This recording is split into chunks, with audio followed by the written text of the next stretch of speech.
Hello दोस्तों, कैसे हो आप। मेरा नाम है विशाल कुमार। मैं आपका वेलकम करता हूं अपने चैनल जेडएक्स मैथ पर। आज का हमारा लेक्चर होने वाला है एक्सरसाइज 3.2 पर। 10th क्लास की एनसीईआरटी मैथ की बुक का थर्ड चैप्टर है, pair of linear equation in two variables. ये जो आप लेक्चर देख रहे हो एक प्लेलिस्ट का पार्ट है, जिस प्लेलिस्ट का नाम है 10th pair of linear equation in two variable.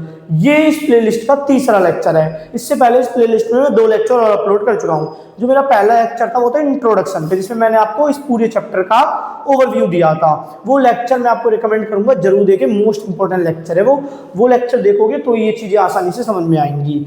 अगर आपने कभी ऐसा स्कूल में होते हुए देखे हैं सवाल तो भी समझ सकते हो। या मैं आपको रिकमेंड करूंगा फर्स्ट लेक्चर जरूर देखें इस प्लेलिस्ट का। जो मेरा सेकंड लेक्चर था उसमें मैंने आपको बताया एक्सरसाइज 3.1 के बारे में। मेरा फर्स्ट लेक्चर में एक्सरसाइज 3.1 में जो मैंने कराया उसकी एग्जांपल है, और एक्सरसाइज जो 3.2 में मैं आज कराने वाला हूं उसकी भी कुछ एग्जांपल है, और एलिमिनेशन मेथड जो मैं एक्सरसाइज 3.3 में कराऊंगा उसकी भी कुछ एग्जांपल है। फर्स्ट लेक्चर मोस्ट इंपॉर्टेंट है, थोड़ा सा लेंथी है मैं मानता हूं, पर उसमें मैंने सारी चीजें कवर करी हैं कि लीनियर, पहले मैथ की ब्रांच अलजेब्रा के कितने पिलर होते हैं, कांस्टेंट क्या होता है, वेरिएबल क्या होता है, अलजेब्रिक एक्सप्रेशन क्या होती है, अलजेब्रिक इक्वेशन क्या होती है, साइन ऑफ इक्वेटर क्या होता है, लीनियर इक्वेशन क्या होती है, कौन सी इक्वेशन लीनियर इक्वेशन नहीं होती, हम कब कहेंगे कि एक equation linear equation in two variable है।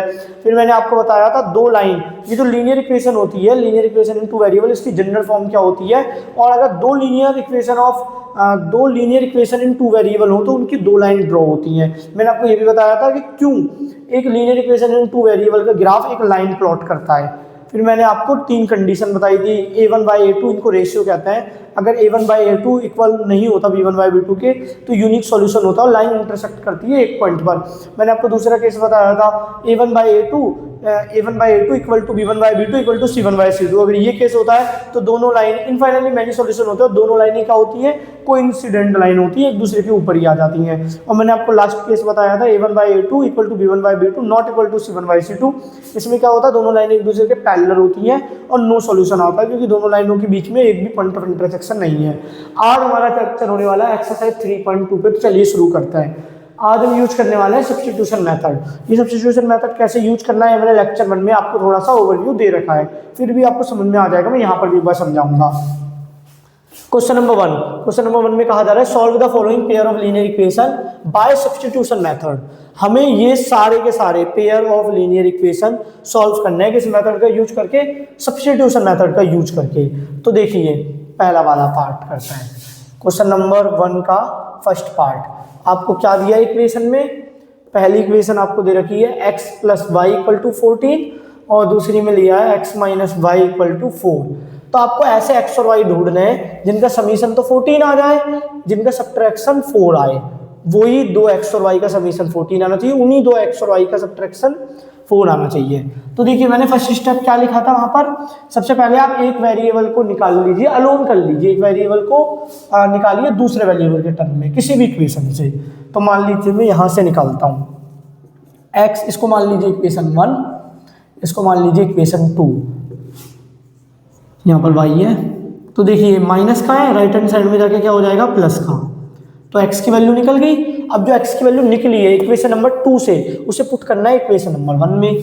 तो पुट x बराबर 4 plus y in equation 1। Equation 1 में पुट कीजिए, x की जगह आपको रखना है 4 प्लस वाई, जहां पर x है।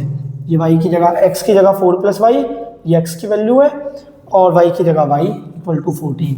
ये हो गया 4 प्लस वाई 2y। ये 4 प्लस का है, राइट हैंड साइड में जाके माइनस का हो गया। तो 14 माइनस 4 2y इक्वल टू 10। ये 2 मल्टीप्लाई में राइट हैंड साइड में जाके डिवाइड हो गया, 10/2 कैंसिल आउट करके आ गया 5। तो y की वैल्यू क्या आई है, y की वैल्यू 5 आई है।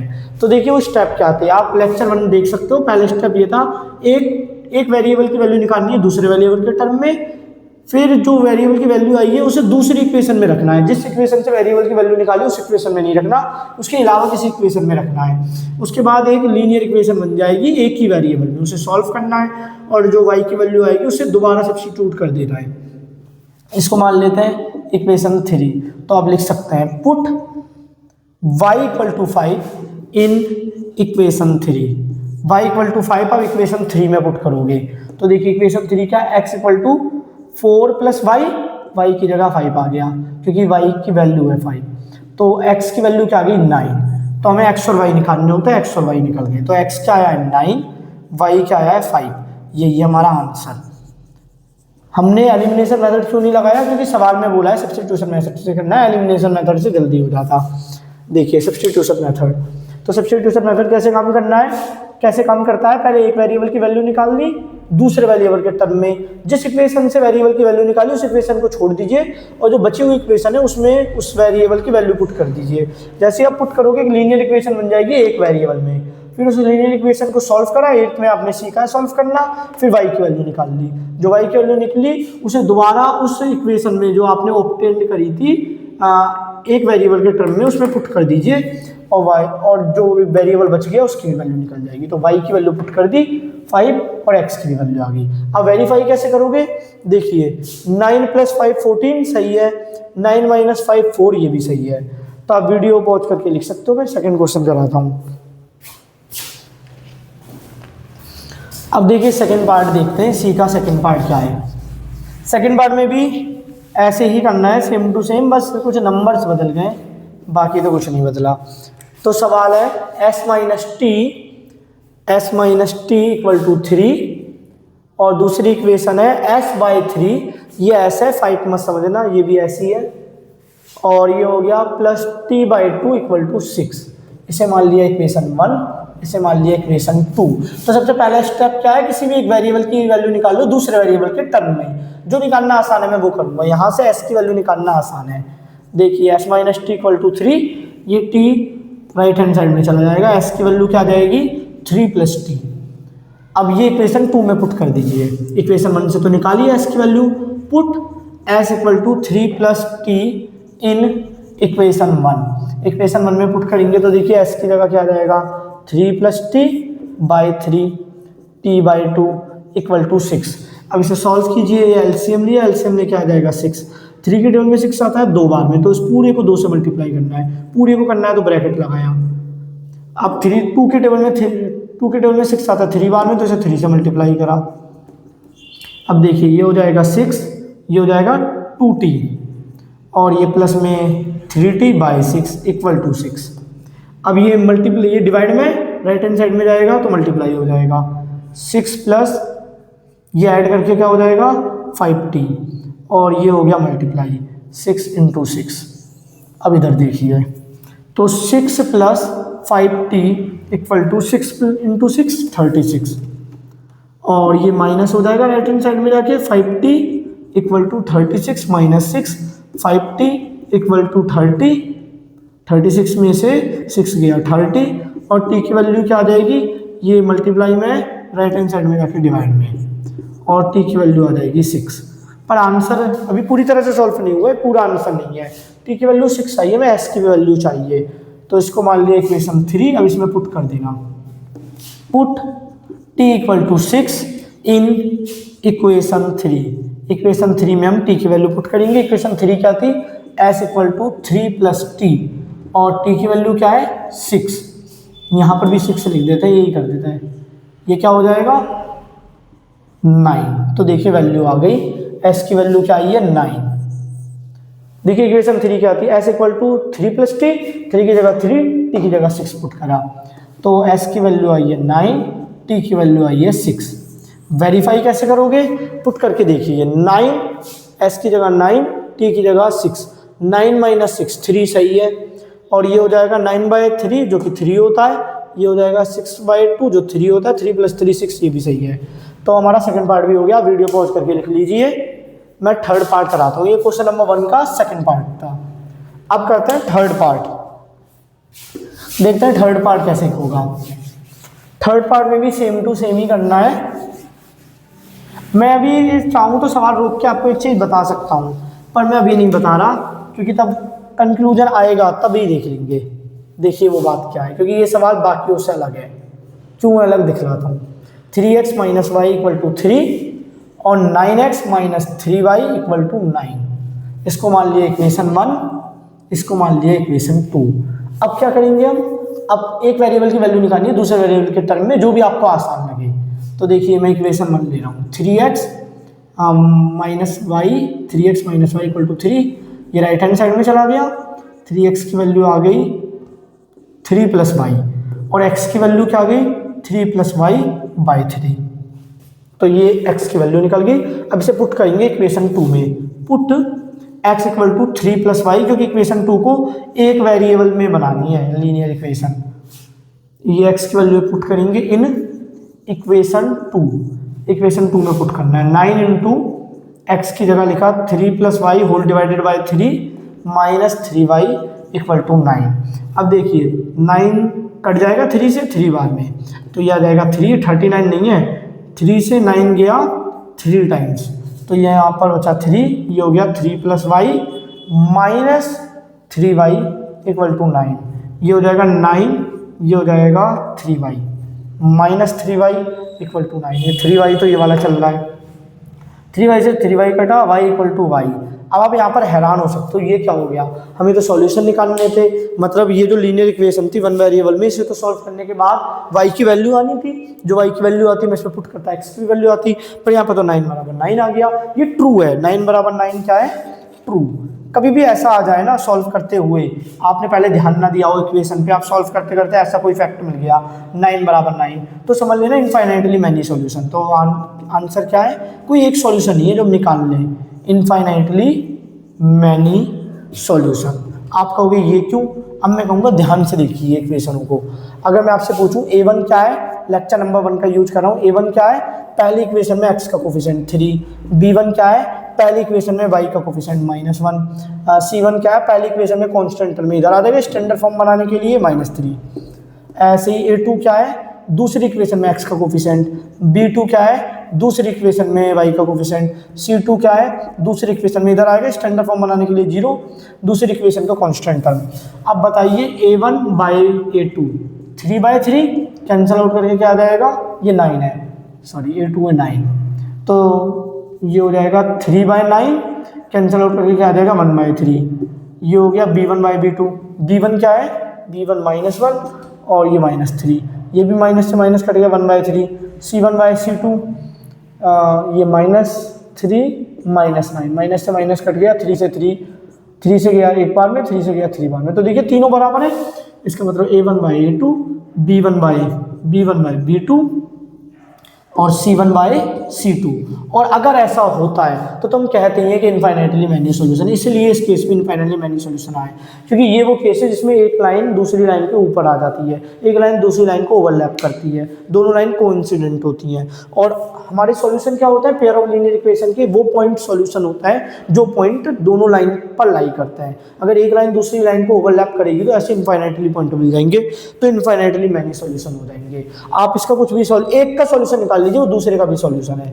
जैसे अगर आप x की वैल्यू ले लेते हो, x की वैल्यू 1, x की वैल्यू ले लेते हो 2, x की वैल्यू 2 और y ले लेते हो 3, तो देखिए हो जाएगा 6, 6 - 3 3, तो एक सॉल्यूशन तो हमें मिल गया 2,3 इसका सॉल्यूशन है। और इसका भी सॉल्यूशन होगा, आप चेक कर लीजिए, ये हो गया 18 और ये हो गया 3 से मल्टीप्लाई करोगे 9, 18 - 9 9। ऐसे आप कोई भी अगर कोई इसका सॉल्यूशन है तो इसका भी सॉल्यूशन होगा, और क्योंकि ये 2 वेरिएबल वाली है तो इसके तो इनफाइनाइटली सॉल्यूशन होंगे। इनफाइनाइटली क्यों होंगे, आप x कुछ भी पुट कर लो, अब y निकाल लो। जैसे मैं आपको पहले y निकाल के दिखलाता हूँ मैं क्या कहना चाहता हूँ। y इधर गया प्लस का हो गया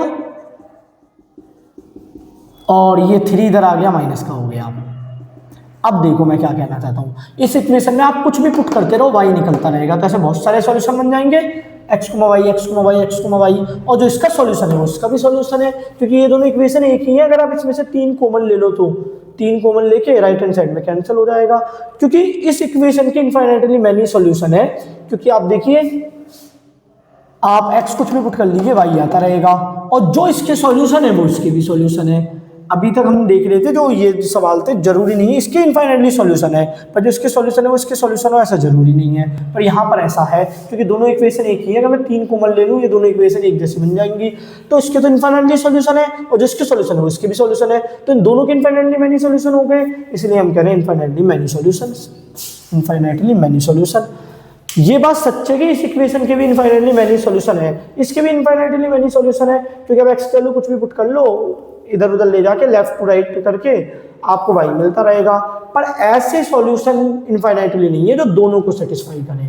ऐसा तो एक ही सॉल्यूशन है जो हमने निकाला था, क्या निकला था, 9 नहीं निकला था, इसका सॉल्यूशन क्या निकला था, 9 and 5, हाँ 9 and 5 सॉल्यूशन निकला था। तो ऐसे एक ही इस लाइन की इनफाइनाइटली मैनी सॉल्यूशन है, आप एक्स के लिए कुछ भी पुट करो y आ जाएगा। इस लाइन की भी इनफाइनाइटली मैनी सॉल्यूशन है, पर 9 और 5 ऐसे सॉल्यूशन है जो दोनों लाइन के एक साथ सॉल्यूशन है, मतलब ये वो पॉइंट है जो दोनों लाइन को लाई करेगा। ऐसे इसके भी सॉल्यूशन निकले थे, पर इसमें क्योंकि दोनों लाइन एक ही है तो उस लाइन पे इनफाइनाइटली मैनी पॉइंट है, और दोनों लाइन एक दूसरे को ओवरलैप कर रही है तो दोनों लाइन पे इनफाइनाइटली मैनी पॉइंट है, तो इसके इनफाइनाइटली मैनी सॉल्यूशन निकले। अब इसे इरेज कर देता हूँ, क्वेश्चन नंबर 4 देखते हैं। अगर मान लीजिए कभी कुछ ऐसा आ जाता, जैसे यहाँ पर आ रहा है 9 = 9, अगर आ जाता 8 = 9 तो हम कहते थे नो सॉल्यूशन, क्योंकि 8 = 9 हो नहीं सकते, तो फॉल्स स्टेटमेंट हो जाता। तो अगर कभी ऐसी चीज आ जाए, सब्स्टिट्यूशन मेथड या एलिमिनेशन मेथड, किसी भी मेथड से सॉल्व कर रहे हो कि 9 = 9, 10 = 10, तो हम कहेंगे इनफाइनाइटली मैनी सॉल्यूशन। और अगर ऐसा आ जाए 8 = 6, 6 = 8, तो हम कहेंगे नो सॉल्यूशन। एक एग्जांपल बना देता हूँ, अभी आपको करवा दूंगा इन सवालों के बाद। जैसे 2x 3y = 10, 4x 6y = 9, इसके सॉल्यूशन निकालेंगे सब्स्टिट्यूशन मेथड से बाद में, पहले इन सवालों को कर लेते हैं। अब फोर्थ देखते हैं, फोर्थ में क्या लिया हुआ है। फोर्थ वाले में 0.2x + 0.3y = 1.3, और सेकेंड इक्वेशन है 0.4x 0.5y = 2.3। अब देखिए किसी एक से x की वैल्यू निकालना है और दूसरे में पुट करना है, तो इसे मान लिया इक्वेशन 1, इसे मान लिया इक्वेशन 2। तो 0.2x + 0.3y = 1.3, और एक ये उधर चला जाएगा, 0.2x = 1.3 माइनस ये प्लस का, उधर राइट हैंड साइड में जाके माइनस का, 0.3y, और अभी x की वैल्यू नहीं निकली। x की वैल्यू कैसे निकलेगी, इसे डिवाइड में भेजना पड़ेगा। तो 1.3 × 0.3y, ये सब्ट्रैक्ट नहीं हो सकते, कांस्टेंट टर्म है, y वाला टर्म है, इनटू जो चीज़ इनटू में थी वो डिवाइड में आ गई, तो 0.2 x की वैल्यू निकल गई।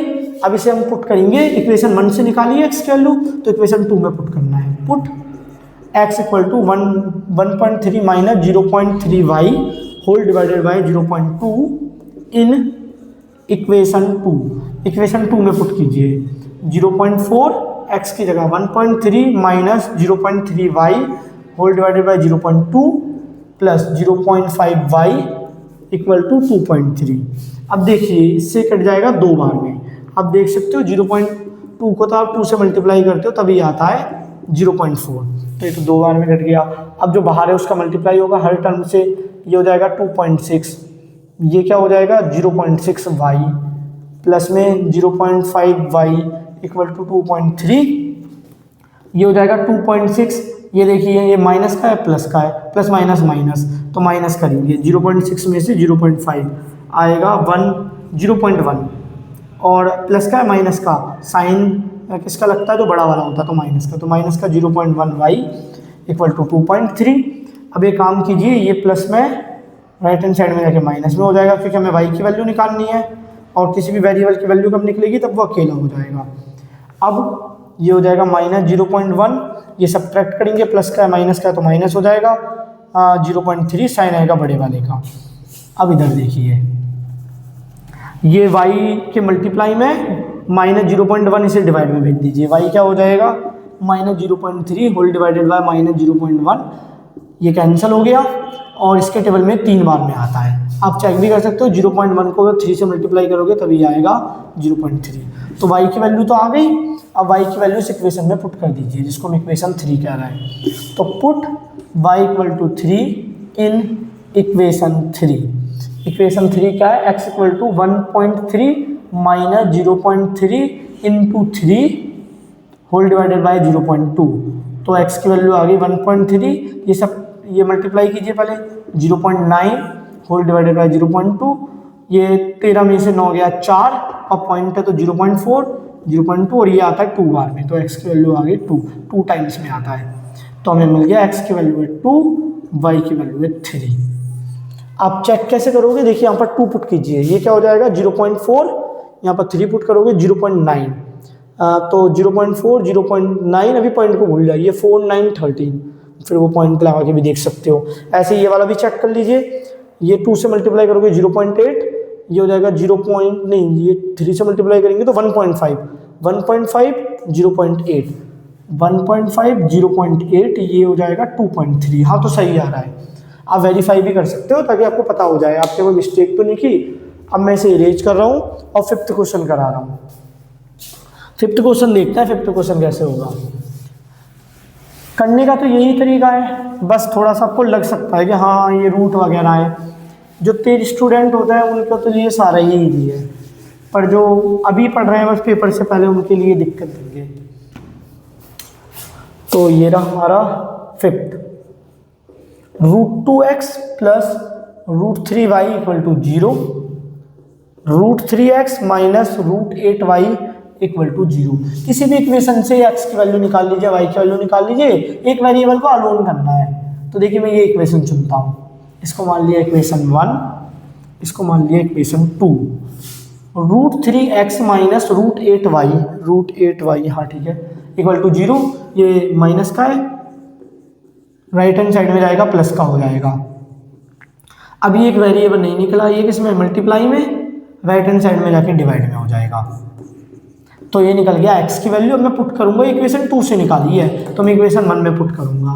पुट x बराबर √8y बाय √3 इन इक्वेशन 1। इक्वेशन 1 में पुट करा √2, x की जगह √8 bye √3 plus √3y equal to 0, यहाँ पर y भी आएगा। अब क्या करेंगे, अब देखिए इन्हें मल्टीप्लाई कर लीजिए, √16 bye √3y equal to 0। Okay, अब इसके बाद अब देखिए y कॉमन आ रहा है, y कॉमन ले लिया तो y की वैल्यू क्या हो जाएगी, √16 जो 4 भी लिख सकता है, √3 प्लस √3 इक्वल टू 0। अब ध्यान से देखो, ये पूरी चीज तो 0 है नहीं, तो y को 0 होना पड़ेगा। यहाँ से समझ लीजिए मल्टीप्लाई में और राइट हैंड साइड में जाके डिवाइड में, तो इससे y की वैल्यू क्या आ जाएगी, 0। दो चीज़ों का मल्टीप्लिकेशन 0 है और ये चीज़ नॉन 0 है, तो इसी चीज़ को 0 होना पड़ेगा। रियल नंबर में डील कर रहे हैं, अगर कुछ और होता जैसे प्लस मॉडुलस 4 होता या मल्टीप्लिकेशन 6 होता तो मैं कुछ समझता भी कि हाँ ऐसा भी हो सकता है। मतलब ये आप आगे चल के पढ़ोगे, दो नंबर 0 ना हो फिर भी उनका प्लस या माइनस 0 आ सकता है, पर रियल नंबर के केस में ऐसा नहीं है। तो अगर दो नंबर का मल्टीप्लिकेशन 0 है और अगर ये 0 नहीं है तो फिर दूसरे वाले को 0 होना है। अब इसको मान लिया इक्वेशन 3, आपका ये put y equal to 0 in equation 3।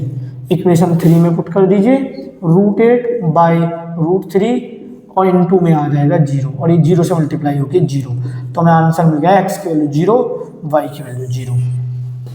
ये देखिए 0 0 रखोगे सॉल्व करके 0 ही आएगा, यहाँ पर 0 0 रखोगे मल्टीप्लाई हो जाएगा 0, मल्टीप्लाई हो जाएगा 0 0 माइनस 0 0, तो 4th पार्ट भी हो गया। अब करते हैं 4th पार्ट, नहीं 5th पार्ट हो गया, 4th पार्ट तो पहले ही कर चुके थे। अब करते हैं 6th पार्ट।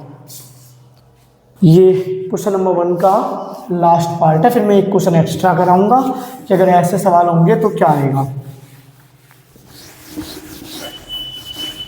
तो देखिए ये वाला सवाल हो गया, ये भी हो गया, ये तो इनफाइनली मैन्यू सॉल्यूशन आए थे, ये भी कर ही चुके हैं, अब ये अभी भी किया है, ये लास्ट बचा है। तो हमें क्वेश्चन नंबर 1 का 6th पार्ट करना है। 3/2x माइनस 5/3 y 5/3, ठीक है, -2 और दूसरी इक्वेशन है x/3 y/2 13/6। तो किसी भी एक से x की वैल्यू निकाल लीजिए, दूसरे में पुट कर लेंगे। तो किससे निकालना आपको आसान लग रहा है, मुझे इससे x की वैल्यू निकालना आसान लग रहा है, जरूरी नहीं x की y की भी निकाल सकते हैं। इसको मान लिया इक्वेशन 1, इसको मान लिया इक्वेशन 2। तो देखिए इक्वेशन 2 से मैं x की वैल्यू निकाल के दिखलाता हूँ आपको।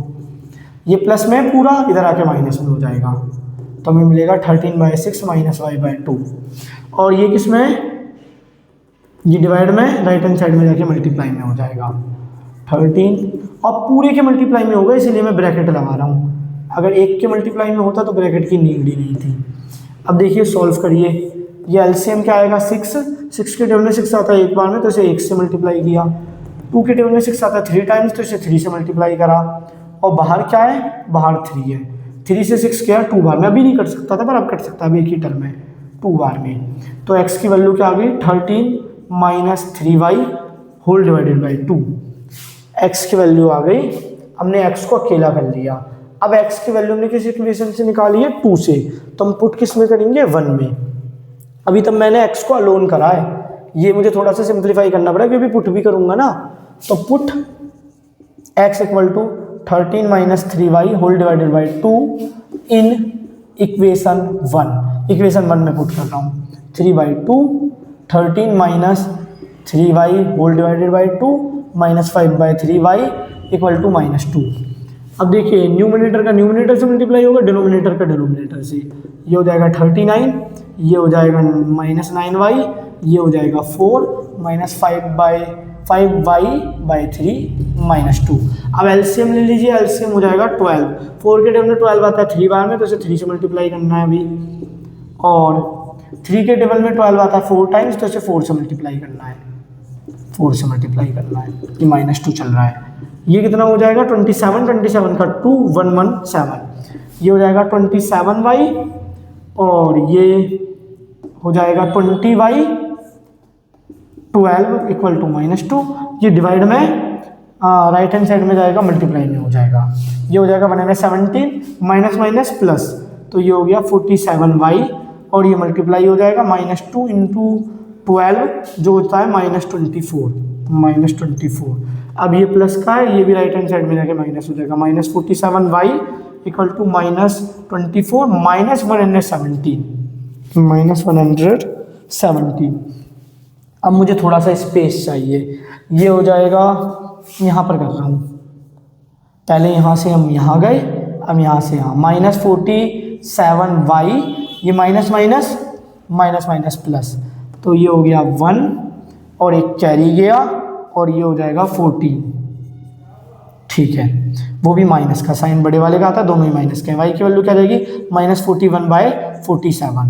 अब मुझे लग रहा है 3 बार में आता है, मुझे कैसे पता, क्योंकि 50 में 3 कम है, ये 150 में 9 कम है, तो 3 गुना, तो 3 बार में आता है। और ये माइनस का है, तो माइनस से माइनस कटा और y की वैल्यू आ गई 3।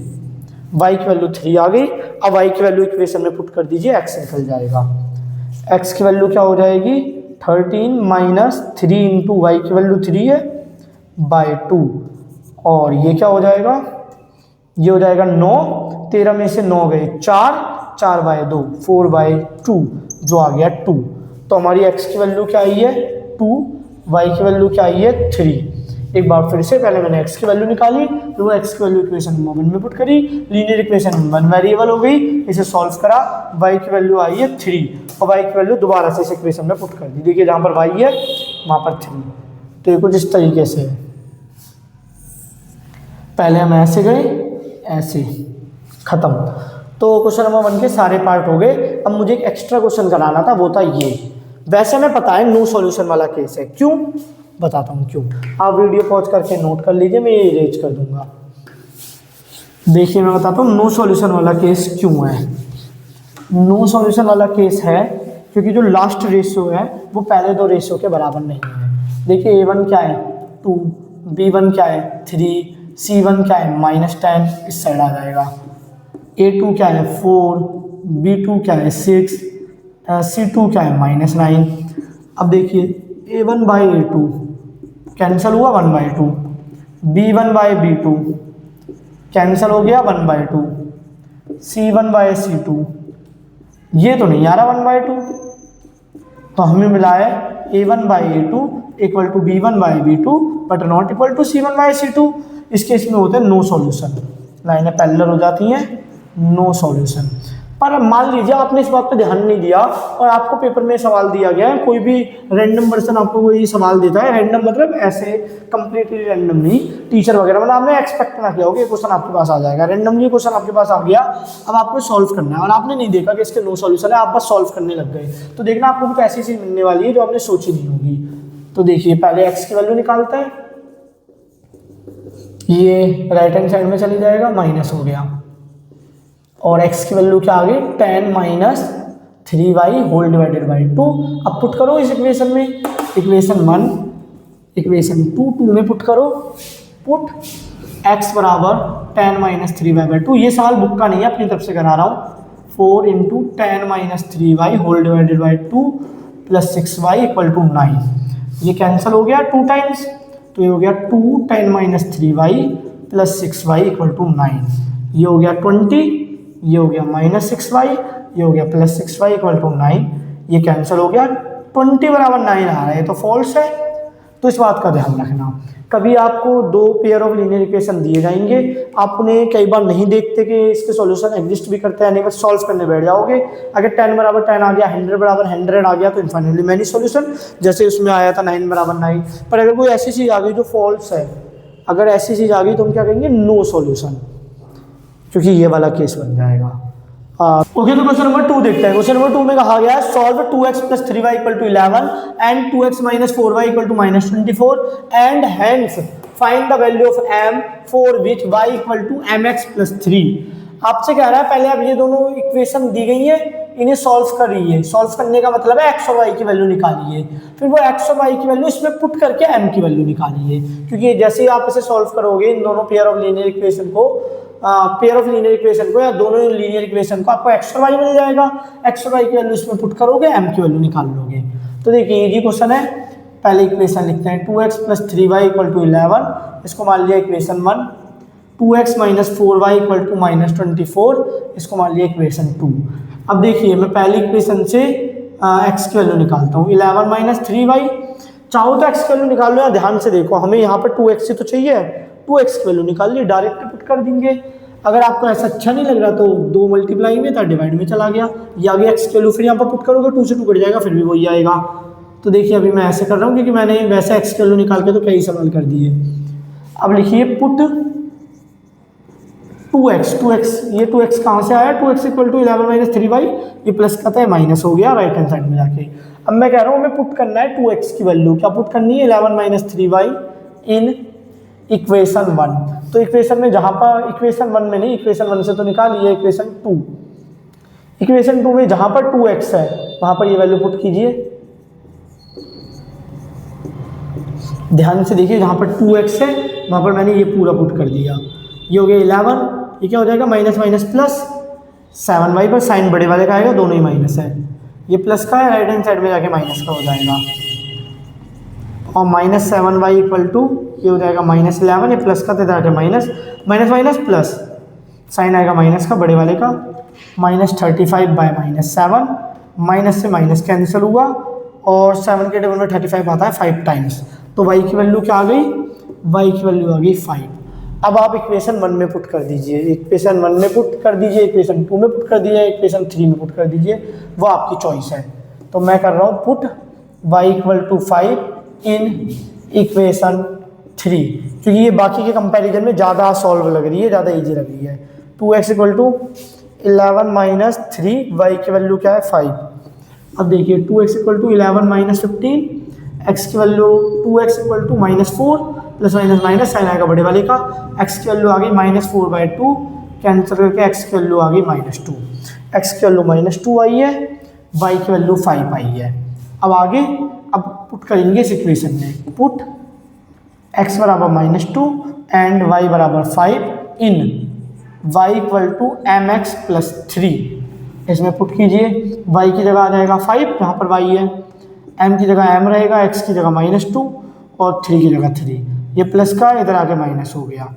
तो 5 minus 3 equal to m minus 2, m into -2, ये हो जाएगा 2 इक्वल टू m इंटू -2।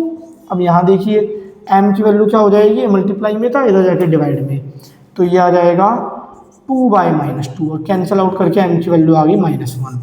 तो मैं m की वैल्यू फाइंड करनी थी, m की वैल्यू फाइंड हो गई। एक छोटी सी चीज़ और, अगर आप चाहो तो ऐसे भी कर सकते हो कि पहले x की वैल्यू निकाल लीजिए, फिर आप x की वैल्यू पुट करोगे, तब आप x की वैल्यू पुट करोगे, देखिए यहाँ पर x की वैल्यू पुट करोगे, 2 से 2 कट जाएगा, फिर नेक्स्ट स्टेप वहीं से स्टार्ट हो जाएगा। ये देखिए माइनस माइनस प्लस। आप वीडियो पॉज करके इतना नोट डाउन कर लीजिए, फिर मैं क्वेश्चन नंबर 3 कर रहा था हूँ। ये इस एक्सरसाइज का लास्ट क्वेश्चन है। क्वेश्चन नंबर 3 में कहा गया है form the pair of linear equations for the following problems. ये जो प्रॉब्लम दी गई है इनके लिए लीनियर इक्वेशन बनानी है, पेयर ऑफ लीनियर इक्वेशन बनानी है, क्योंकि इस तरीके की प्रॉब्लम है। कह रहा है फाइंड देयर सॉल्यूशन, फिर इनके सॉल्यूशन निकालने बाय सब्स्टिट्यूशन मेथड का यूज करके। तो देखिए कैसे करेंगे, पहले इक्वेशन बनाएंगे फिर सॉल्यूशन निकालेंगे।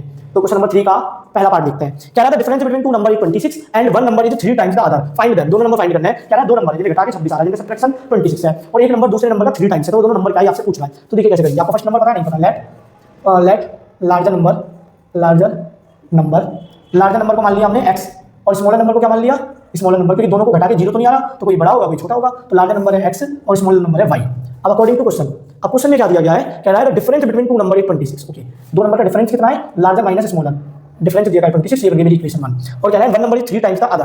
अब एक नंबर दूसरे नंबर का 3 गुना है। अब मुझे बताइए बड़ा नंबर कौन सा है, x या y। x बड़ा नंबर है, x लार्जर नंबर है, और मुझे दोनों को बराबर x कितना है, x y का 3 गुना है, तो y को भी 3 से गुना कर दिया ताकि दोनों बराबर हो जाए। ये दो इक्वेशन आ गई। अब दूसरी इक्वेशन ध्यान से देखिए, आपको x की वैल्यू निकालने की जरूरत नहीं है, पहले से ही है। तो आप कहोगे पुट x बराबर 3y इन इक्वेशन 1, इक्वेशन 1 में पुट करो, तो ये हो जाएगा 3y minus y equal to 26, 2y equal to 26, y की वैल्यू हो जाएगा 26/2, कैंसिल आउट करके y बराबर 30। अब लिखेंगे पुट y बराबर 13 इन इक्वेशन y कर रहे हैं इन इक्वेशन 2। तो देखिए x की वैल्यू आ जाएगी 3y की जगह 13 और x की वैल्यू आ गई 39, तो हमें मिल गई लार्जर नंबर क्या है, हैंस लार्जर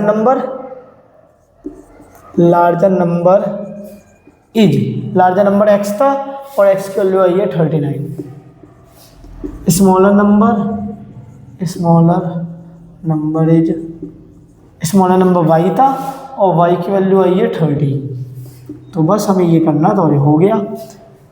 आप वीडियो पॉज करके नोट डाउन कर लीजिए, उसके बाद हम सेकंड पार्ट देखते हैं, क्वेश्चन नंबर 3 का सेकंड पार्ट। ठीक है, तो क्वेश्चन नंबर 3 का सेकंड पार्ट देखते हैं। The larger of two supplementary angles, पहले समझते हैं सप्लीमेंट्री एंगल क्या है। Two angle are set to be supplementary if they are sum in 180 degree.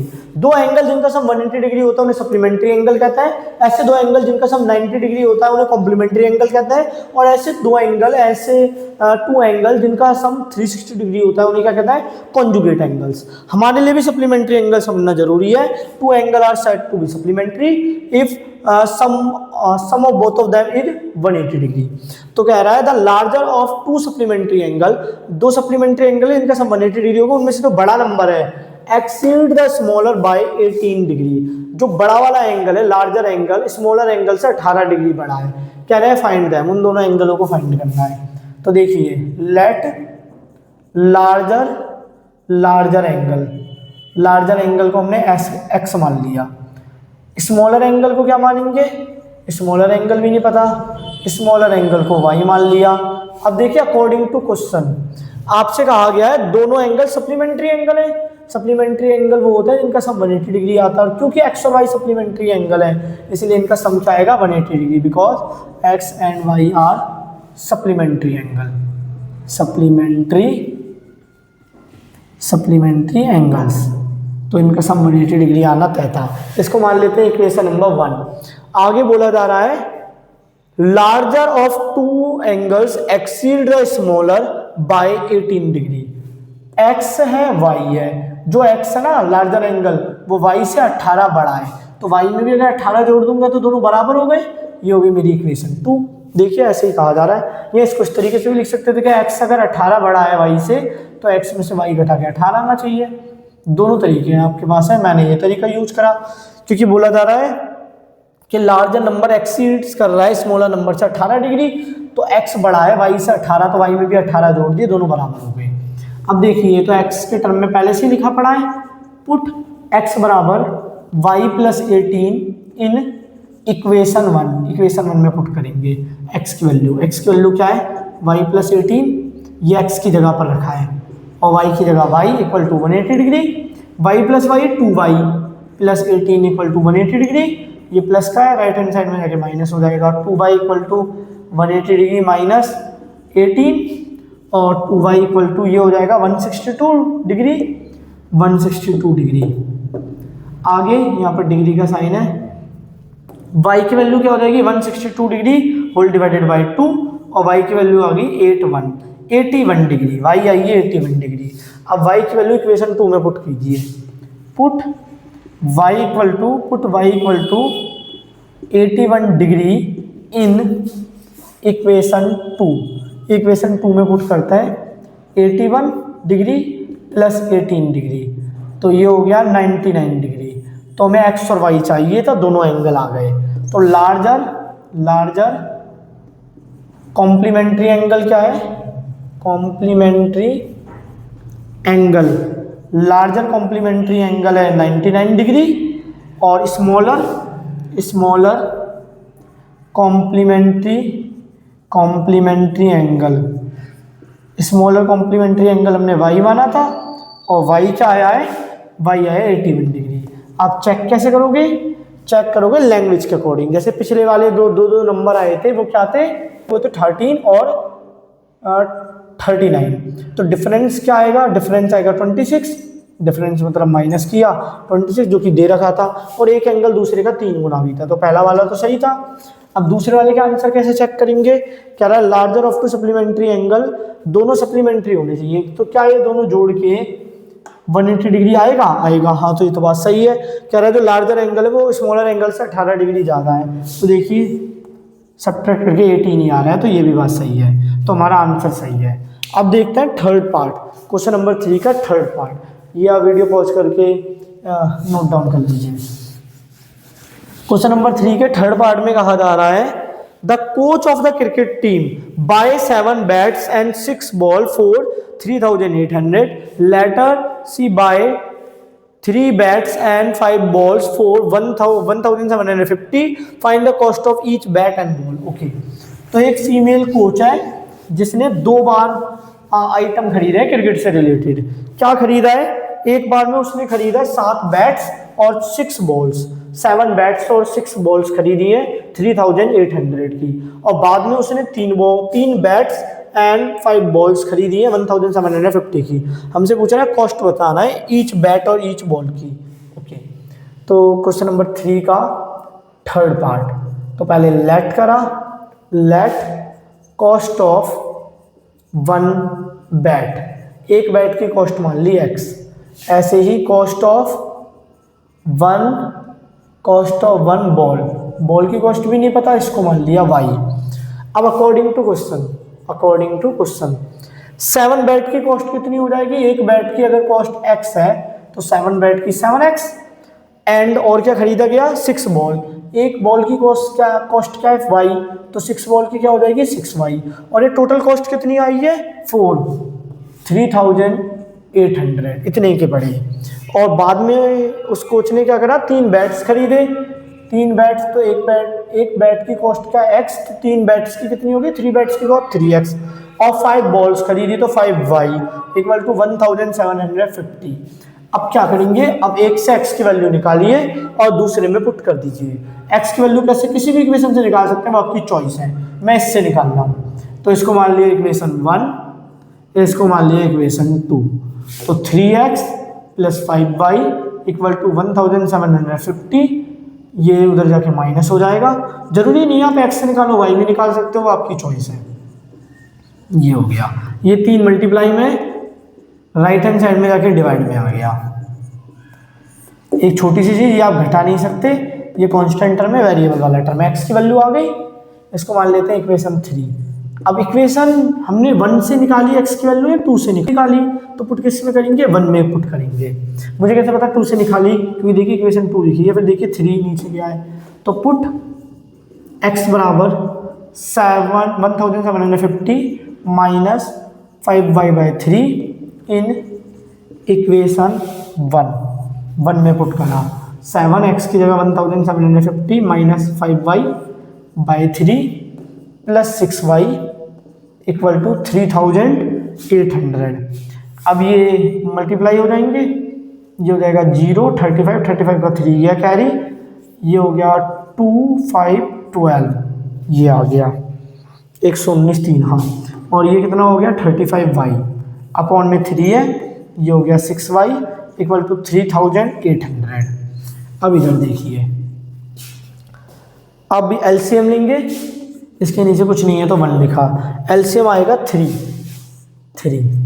के जब में 3 एक बार में आता है, इस पूरे को 1 से मल्टीप्लाई करेंगे कुछ फर्क नहीं पड़ेगा, माइनस 35y, 1 के टेबल में 3 आता 3 बार में, तो इसे 3 से मल्टीप्लाई करेंगे, ये हो जाएगा 18y इक्वल टू में चल रहा है 3800, ये हो गया 12,250 प्लस माइनस माइनस साइन आएगा बड़े वाले नंबर का, बाय में 3 इक्वल टू 3800, ये डिवाइड में राइट हैंड साइड में जाके मल्टीप्लाई, ये हो जाएगा 12,250 माइनस 17y, 3800 इंटू में 3, 12,250 माइनस 17y, ये हो जाएगा 0 0 24 का कैरी गया 2, 11,400, ये प्लस में राइट हैंड साइड में जाके minus 17y equal to 11,400 minus 12,250, तो ये हो जाएगा minus 17y plus minus minus, तो पहले माइनस करना है,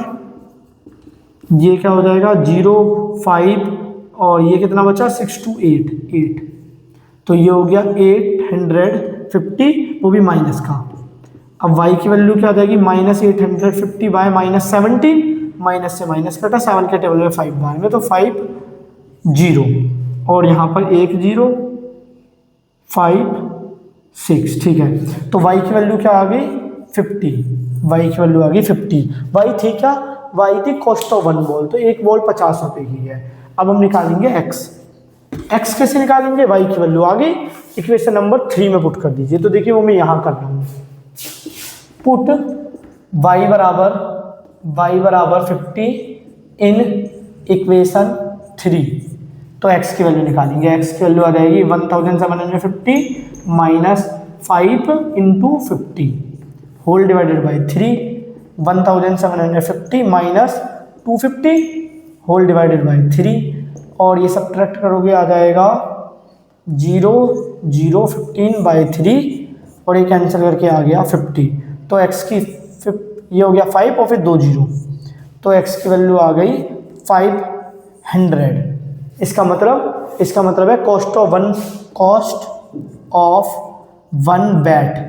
एक बैट कितने का है, पहले बैट लिखते हैं, कॉस्ट ऑफ वन बैट है x और x की वैल्यू आई है 500, तो एक बैट की कॉस्ट कितनी है 500 रुपये, कॉस्ट ऑफ वन बॉल की कॉस्ट कितनी थी y और y आई है 50, तो एक बॉल की कॉस्ट कितनी है 50 रुपीज़। तो आप वीडियो पॉज करके इतना नोट डाउन कर लीजिए, फिर क्वेश्चन नंबर 3 के 4th एंड 5th पार्ट कराता हूँ। ओके, क्वेश्चन नंबर 3 का 4th पार्ट देखते हैं। The taxi charge in a city consist of a fixed charge together with the charge for the distance covered. एक सिटी में taxi के charge को इस तरीके से है, एक तो फिक्स चार्ज है, मतलब अगर आपको टैक्सी में बैठ गया तो आपको वो पैसे देने ही पड़ेंगे, फिक्स चार्ज, चाहे आप 1 किलोमीटर जाओ, 3 किलोमीटर जाओ, 50 किलोमीटर जाओ, उससे फर्क नहीं पड़ता। अगर आप एक बार टैक्सी में बैठ गए तो फिक्स रेंट तो आपको देना ही पड़ेगा। उसके बाद हर किलोमीटर का कुछ चार्ज है, पर किलोमीटर का कुछ ना कुछ चार्ज है। For a distance of 10 kilometre the charge paid, 10 kilometre distance के लिए टैक्सी वाले को कितना पेमेंट किया गया 105 रुपये, 105 rupees. And for a journey of 15 kilometre, और 15 किलोमीटर की दूरी के लिए द चार्ज पेड, कितना चार्ज पेमेंट किया गया 155, वॉट 155 मतलब 155। What are the fix charge and the charge per kilometre. आपसे पूछा जा रहा है फिक्स चार्ज क्या है टैक्सी का, टैक्सी में बैठने का, और पर किलोमीटर का चार्ज क्या है। How much does a person have to pay, एक आदमी को कितना पेमेंट करना पड़ेगा फॉर ट्रैवलिंग अ डिस्टेंस, अगर वो 25 किलोमीटर 25 किलोमीटर ट्रैवल कर रहा है कोई पर्सन, तो उसे कितना पेमेंट करना पड़ेगा, ये पूछ रहा है। तो देखिए 4th पार्ट, क्वेश्चन नंबर 3 का 4th पार्ट। आपको फिक्स रेट नहीं पता, मान लेते हैं, लेट फिक्स्ड रेट या fixed charge of taxi, taxi का फिक्स चार्ज मान लिया x, और चार्ज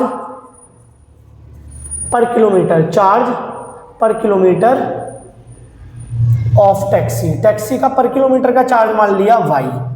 अब अकॉर्डिंग टू क्वेश्चन बोला जा रहा है अगर 10 किलोमीटर का डिस्टेंस ट्रैवल करें तो हमें कितना पेमेंट करना पड़ेगा 105।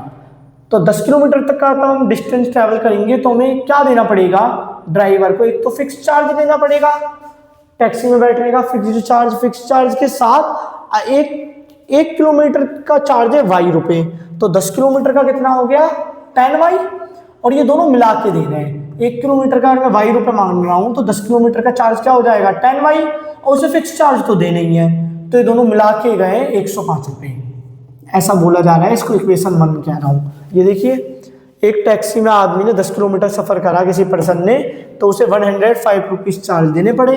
इसका मतलब वो जो चार्ज होगा उसमें फिक्स चार्ज भी इंक्लूडेड होगा और चार्ज पर किलोमीटर वाला भी चार्ज इंक्लूडेड होगा। तो 1 किलोमीटर का चार्ज है वाई रुपये, तो 10 किलोमीटर का 10 वाई, और साथ में फिक्स चार्ज तो देना ही है। ऐसे ही अगर आप 15 किलोमीटर ट्रैवल करते हो तो क्या हो जाएगा, फिक्स चार्ज तो देना ही है, और 1 किलोमीटर के 15, 1 किलोमीटर की क्या कॉस्ट है, 1 किलोमीटर का चार्ज है वाई, तो 15 किलोमीटर का 15 वाई, और ये टोटल मिला के कितने का है, टोटल मिला के चार्ज देना पड़ा है 155। ये होगी इक्वेशन 2। अब किसी भी एक इक्वेशन से x निकाल के दूसरे में पुट कर दीजिए, तो हम x plus 10y equal to 105 ले रहे हैं। ये राइट हैंड साइड में जाएगा, माइनस हो जाएगा, x की वैल्यू आ जाएगी 105 माइनस 10y। अब ये पुट करना है इक्वेशन 2 में, पुट x बराबर 105 माइनस 10y इन इक्वेशन 2। इक्वेशन 2 में पुट कीजिए, क्योंकि इक्वेशन 1 से निकालिए वैल्यू। तो x की जगह क्या आ जाएगी, x की जगह आ जाएगा 105 minus 10y plus 15y equal to 115, और ये क्या हो जाएगा 105 प्लस माइनस माइनस, तो 5y साइन आएगा बड़े वाले का, बड़ा वाला ये तो प्लस का, ये प्लस का है, राइट हैंड साइड में जाके माइनस का। 5y equal to 155 minus 105, 5y equal to 50, और y की वैल्यू क्या देगी 50/5 कैंसिल आउट करके 10, तो y की वैल्यू आ गई है 10, y की वैल्यू 10। अब लिखिए put y equal to 10 in equation, इसको 3 मान लीजिए, इक्वेशन 3, इन इक्वेशन 3। तो देखिए x क्या है, x है 105 माइनस 10y, x बराबर 105 माइनस 10 इंटू वाई, वाई की वैल्यू 10 है, x equal to 105 minus 100, x की वैल्यू होगी 5। इसका मतलब x क्या था, फिक्स चार्ज, तो फिक्स्ड चार्ज ऑफ टैक्सी कितना आया है 5 रुपीज़, और वाई क्या था पर किलोमीटर चार्ज, तो charge per kilometre of taxi वो वाई था, और वाई की वैल्यू क्या आई 10, वाई की वैल्यू आई है 10, तो 10 रुपीज़ हो गया 1 किलोमीटर का चार्ज, पर किलोमीटर का चार्ज क्या है 10 रुपीज़। हमसे आगे ये भी पूछा जा रहा है कि how much does a person have to pay, एक आदमी को कितना पेमेंट करना पड़ेगा अगर वो 25 किलोमीटर की ट्रैवलिंग कर रहा है।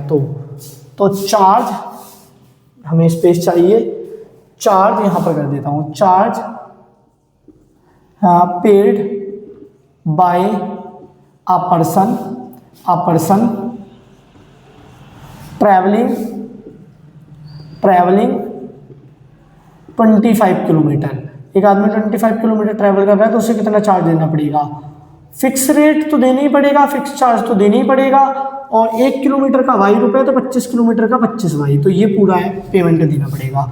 x की वैल्यू पुट कीजिए, y की वैल्यू पुट कीजिए, और ये आ जाएगा 5 प्लस 255, तो एक आदमी को 25 किलोमीटर के लिए 255 रुपीज़ पेमेंट देना पड़ेगा। क्वेश्चन नंबर 3 का 5th पार्ट देखते हैं। Fraction become 9/11 if 2 is added to both the numerator and denominator. If 3 added to both numerator and denominator it become 5/6. Find the fraction. Okay, तो देखिए question number 3 का 5th part, आपको fraction नहीं पता fraction क्या है, तो फ्रैक्शन को मान लेते हैं x y y, तो ऐसे मानते हैं let numerator equal to x और डिनोमिनेटर को मान लेते हैं y, denominator equal to y. तो बताना फ्रैक्शन क्या हो जाएगा, फ्रैक्शन हो जाएगा x by y numerator by denominator. अब अकॉर्डिंग टू क्वेश्चन कहा गया है अगर फ्रैक्शन, अब फ्रैक्शन बिकम 9/11 बन जाएगा फ्रैक्शन अगर 2 जोड़ दिया जाए न्यूमरेटर और डिनोमिनेटर दोनों में, मतलब न्यूमरेटर में भी 2 जोड़ दिया, डिनोमिनेटर में भी 2 जोड़ दिया, तो ये बन जाएगा 9/11। ये हो गई हमारी फर्स्ट इक्वेशन, यहाँ भी इसे सिंप्लीफाई करके फर्स्ट मान लेंगे। और क्या कहा गया है, कहा गया 3 added to both numerator and denominator, अगर न्यूमरेटर में भी 3 ऐड किया गया और डिनोमिनेटर में भी 3 ऐड किया गया तो वो बिकम्स 5/6, तो ये 5/6 बन जाएगा। फाइंड द फ्रैक्शन, आपको फ्रैक्शन बताना है, x/y बताना है। तो ये आपकी दो इक्वेशन है, तो कैसे करेंगे? देखिए क्रॉस मल्टीप्लाई कर दीजिए, ये हो जाएगा 11, क्रॉस मल्टीप्लाई करने से हमें मिलेगा 11 into x plus 2 equal to 9 into Y plus 2, 11x plus 22 9y plus 18, सबको इस साइड ले आइए, 11x plus 22 minus 9y minus 18, left hand side ही सारी चीज आ गई, राइट हैंड साइड कुछ नहीं बचा तो 0। तो 11x फिर y वाला लिखते हैं, स्टैंडर्ड इक्वेशन बना रहे हैं, ये हो जाएगा प्लस का 4, तो ये बन गई मेरी इक्वेशन 1। अब इसे देखते हैं, यहाँ पर भी क्रॉस मल्टीप्लाई, ये हो जाएगा 6 into x plus 3 5 into Y plus 3, ये हो जाएगा 6x प्लस 18 5y प्लस 15, सभी टर्मों को राइट हैंड साइड से लेफ्ट हैंड साइड में ले आइए, माइनस का हो गया, ये भी माइनस का हो गया, equal to 0, 6x minus 5y, ये प्लस का है माइनस का है, प्लस का 3 इक्वल टू 0। दो इक्वेशन बन गई, दो वेरिएबल है। अब हम लगाएंगे सब्स्टिट्यूशन, क्योंकि बोला गया था सब्स्टिट्यूशन मेथड से सॉल्व करना है। तो किसी से भी x की वैल्यू निकालिए और दूसरे में पुट कर दीजिए। मैं ये वाला पाथ इरेज कर रहा हूँ क्योंकि स्पेस की हमें ज़रूरत है। तो हमें इतना मिल चुका है, पहली इक्वेशन है 11x minus 9y plus 4 equal to 0, और दूसरी इक्वेशन क्या है? दूसरी इक्वेशन ये रही 6x minus 5y plus 3 equal to 0। ये हमने सिंप्लीफाई कर ली। आप वीडियो पॉज करके लिख लीजिए, चाहो तो मैं पार्ट इरेज कर दूंगा। अब हम लगाएंगे यहाँ से सब्स्टिट्यूशन मेथड, ये दो इक्वेशन बनाने के बाद सब्स्टिट्यूशन मेथड। अब सब्स्टिट्यूशन मेथड के लिए हमें किसी भी एक इक्वेशन से x की वैल्यू निकालनी है और दूसरी में पुट करनी है। सब्स्टिट्यूशन मेथड इसी तरीके से काम करता है। तो देखते हैं, दूसरी इक्वेशन से x की वैल्यू निकाल लेते हैं। ये देखिए, ये प्लस का है, ये माइनस का है, राइट हैंड साइड में जाके प्लस का हो गया, प्लस का है, राइट हैंड साइड में जाके माइनस का हो गया। x की वैल्यू आ गई 5y minus 3 whole divided by 6। अब ये वैल्यू पुट करेंगे, इक्वेशन 1 से निकालिए तो 2 में पुट करेंगे। Put x equal to 5y minus 3 by 6 in equation 1। तो ये हो जाएगा 11, x की value 5y minus 3 by 6 plus 9y, plus की जगह माइनस लिखना है, 9y प्लस 4 इक्वल टू 0। ये हो जाएगा 55y, ये हो जाएगा minus 33 whole divided by 6 minus 9y plus 4 equal to 0। अब इसे सॉल्व करिए, इनके नीचे कुछ नहीं है, 1 1 लिख लिया, सभी का एलसीएम लिया, 6 1 1 का 6 आएगा, 6 की टेबल में 6 एक बार में आता है, तो इस ऊपर वाले न्यूमरेटर को 1 से मल्टीप्लाई करा, कुछ फर्क नहीं पड़ेगा, वही आ गया।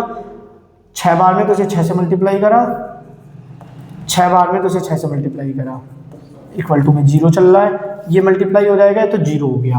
अब ये देखिए 55y में से 54y गया तो 1y बचा, और ये माइनस का है प्लस का है, प्लस माइनस माइनस, तो माइनस करोगे क्या आ जाएगा, 9 आ जाएगा, 9। साइन किसका आएगा? साइन आएगा माइनस का, क्योंकि माइनस वाला बड़ा है। अपॉन में जो 6 था वो तो 0 के साथ चला के 0 हो गया, तो y की वैल्यू क्या आ गई, y माइनस 9 इक्वल टू 0, और y की वैल्यू आ गई 9। अब जो y की वैल्यू आई है उसे इस इक्वेशन में पुट कीजिए, इसको इक्वेशन 3 मान लिया।